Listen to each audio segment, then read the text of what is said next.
It's never easy to make money. The struggles of acquiring money will be highlighted in the lives of some of the world's wealthiest entrepreneurs. You'll need a lot of time and effort to become financially wise. Some people never save and spend their entire lives paycheck to paycheck. Learning how to manage your money at a young age may not appear glamorous, but it will put you on the right route. Hello everyone, and welcome back to our channel. Today, we'll talk about the life-changing lesson about money. So make sure to stay until the end of the video because I have something special to share with you all. Also, subscribe to our channel and ring the notification bell to keep updated with all the upcoming videos.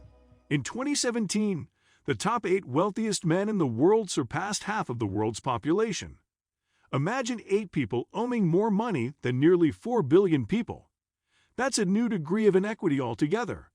And the disparity has gotten worse this year.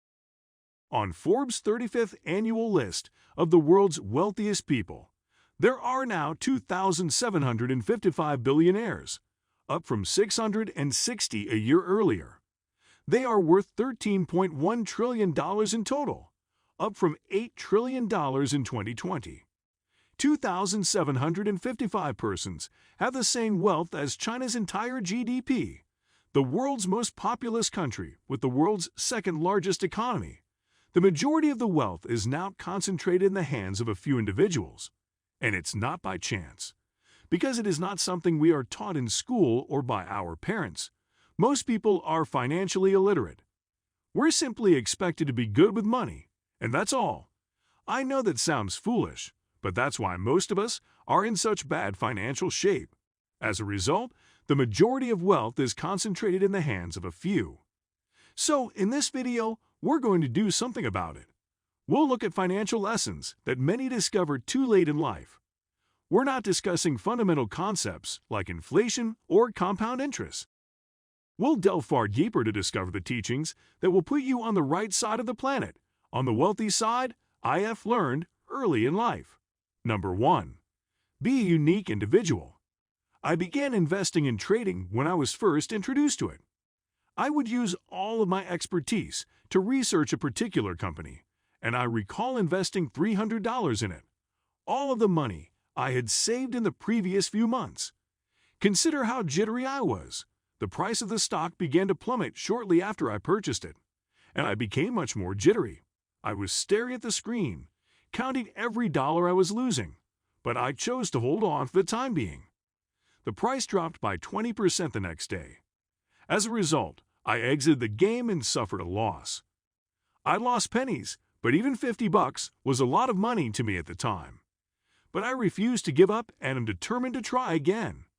Regrettably, I was defeated once more. That's when I realized I wasn't cut out for investment. And that's what a lot of people, including myself, go through. You try something once and compare yourself to others who are far more successful at it. And you conclude that perhaps this is not for you. Perhaps I should try something different. But the truth is that you can be good at anything if you practice long enough. In fact, it was from this source that the 10-carat-hour rule was born. You will be good at anything if you put 10,000 hours into it. And I speak from personal experience because after years of investing and learning, I began to grasp the market and make much better investment selections. That's something most individuals don't realize until later in life. They hop from one item to the next, supposing that it isn't right for them. They believe they are not good enough and perform poorly financially, yet all they needed was to focus on one thing long enough to achieve financial success. Number 2. It is possible to make money out of thin air.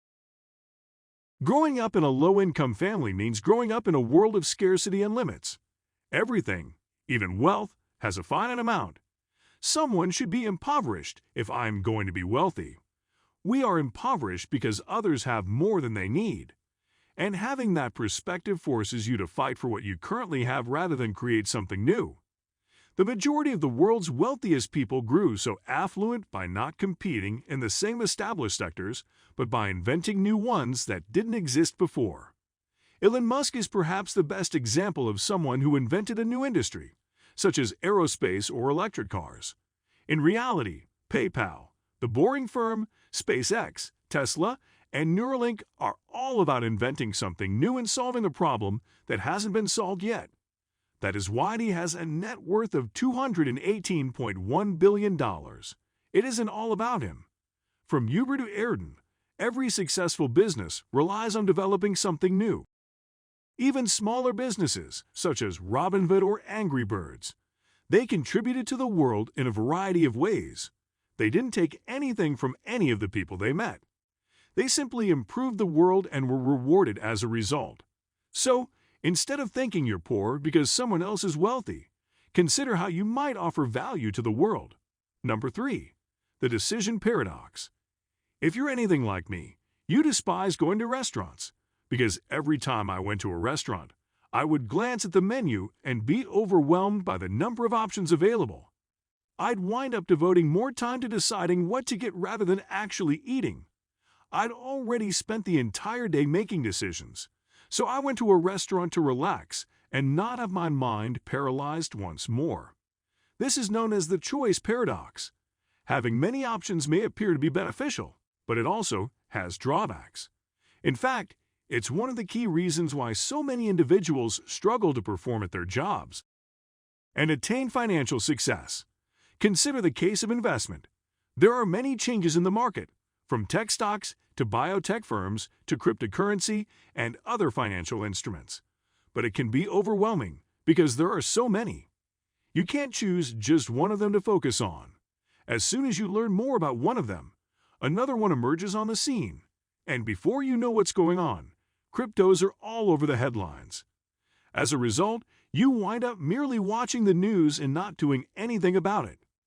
Many people criticize Warren Buffett for not investing in technology businesses early on or ignoring Bitcoin, claiming that he is an elderly guy who is behind the times. But that isn't the case. He recognizes the abundance of options available and the paradox of choice. The sheer number of options will lead to nowhere, so he has narrowed his concentration to one sector in which he specializes. That is why his net worth exceeds $111.8 billion today, whereas those who criticize him have less than 1% of his wealth. Reduce your options as much as possible, particularly when it comes to your personal life.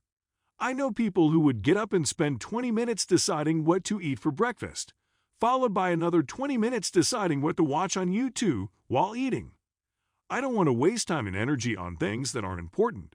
So I eat the same meal every morning, choose from 3 outfits, and spend my time doing meaningful things and making myself happy. Number 4. Don't work hard for money.